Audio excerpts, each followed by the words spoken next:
ফুল, পাখি আর আলপনায় রাঙানো এই ৩টা ফ্লোর দেখে নিশ্চয়ই বুঝতে পারছেন এই বাড়িটা আশেপাশের অন্য বাড়িগুলোর চেয়ে আলাদা।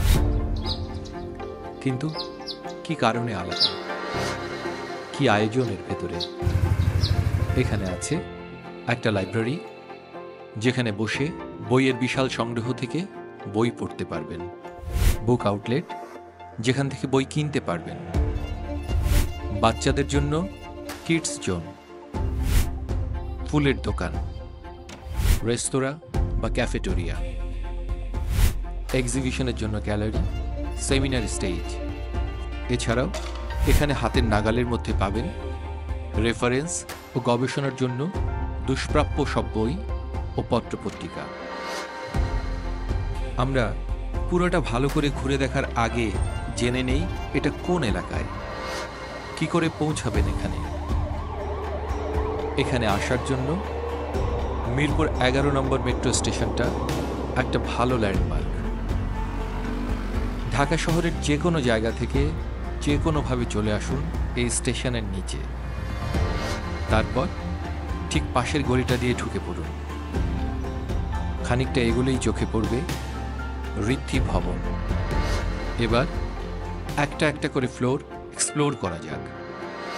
গ্রাউন্ড ফ্লোরে ঋদ্ধি বুক ক্যাফে, বইয়ের সাথে থাকছে চা নাস্তার আয়োজন।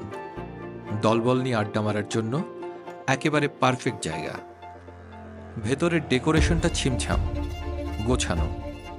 মেনুতে আহামরি কিছু নেই, কয়েক প্রকার singara, samucha, roll, hot and cold coffee, shakes আর আইসক্রিম।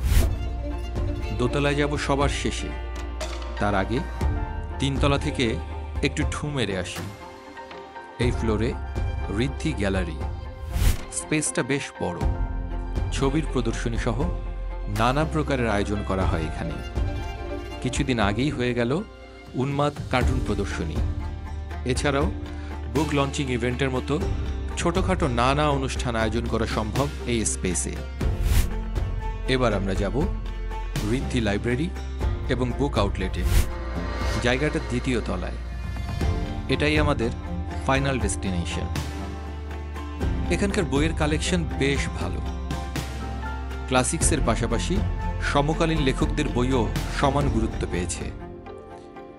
বাংলা ও ইংরেজি 2 ভাষার বইই আছে, জনরা অনুসারে সাজানো। এখানে বসে যে বইগুলো শুধু পড়তে পারবেন তা নয়, কিনতেও পারবেন। ভারতীয় বইয়ের কনভার্সন রেট 1.5, যা এই বাজারে অন্যান্য বুক স্টোরের তুলনায় বেশ কম।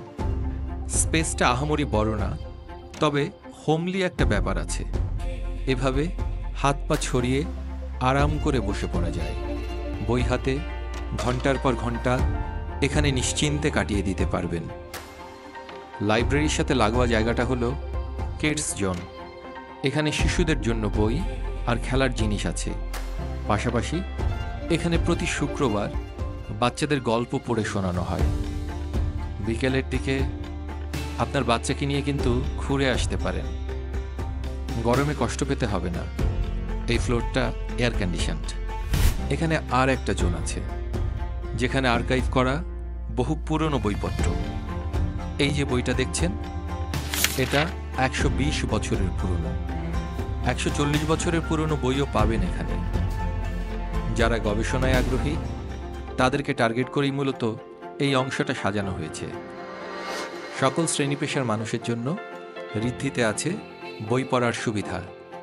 সব দেখে শুনে আমার মাথায় একটা চক্কর দিয়ে উঠল। বিশ্ব সাহিত্য কেন্দ্রের ছোটখাটো একটা মিরপুর ভার্সন যেন এই ঋদ্ধি ভবন। মিরপুরের, বা শুধু মিরপুরই বা বলছি কেন, ঢাকা শহরের এক নতুন কালচারাল হাব। ঋদ্ধি, ঋদ্ধি মানেই বই।